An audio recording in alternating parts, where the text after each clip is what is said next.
everyone, Duane Whitmer here. This week's Whitmer for Liberty Report, we're going to analyze some legislative changes that have been made in New York State over the last few years that are, they're walking the fine line between new legislation and essentially undermining the democratic process and rigging elections. So let's break these down. First thing was in 2019. Andrew Cuomo and his cronies passed a law that increases the threshold third parties and all parties need to maintain ballot status in New York. And if you lose ballot status, it made it harder to independent petition to get it back. This was a direct response to the Working Families Party considering Cynthia Nixon to challenge him. The political class in New York State did not want third parties and outside candidates to challenge their throne. So they passed a regulation punishing third parties and making it harder for them to compete and harder for them to get on an even playing field. They often ignore third party candidates in debates and other ways. And this is just another example of how New York State's political class uses their own legislation and themselves to make it harder for anyone to challenge their throne. Recently, New York State is considering legislation where you can remove the lieutenant governor candidate from the ballot.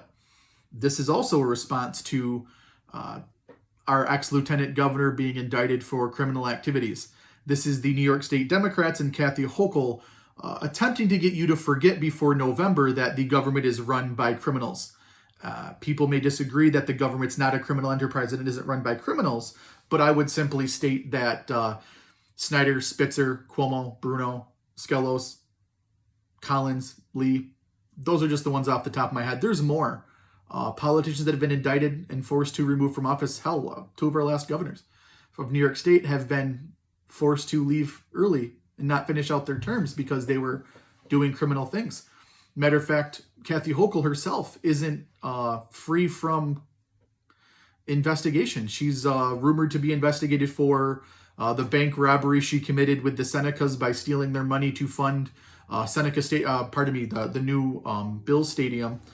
And she's not going to be, innocent in that investigation. And it may be a matter of time before a hard-hitting investigation hits her for her conflict of interest with Delaware North in the stadium.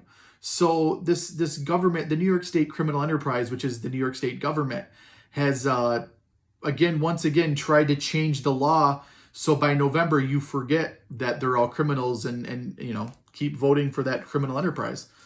Lastly is the redistricting that is going on right now. They tried to do the redistricting and it got shot down in court.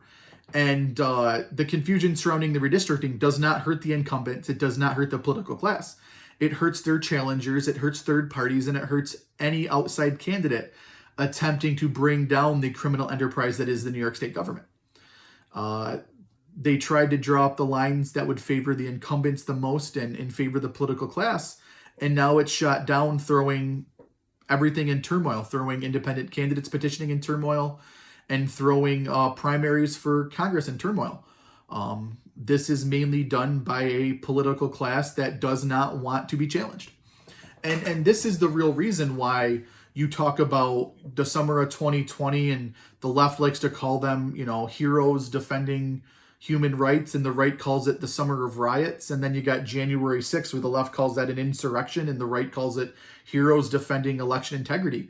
The political class and the media wants to blame, right and left for this problem. But really, when laws like this get passed, this is undermining people's belief in politicians and the electoral process. These bills are openly and brazenly benefiting the political class while harming the voters and harming outside candidates. It's things like this that lead to the degradation of faith in politicians and the whole electoral process.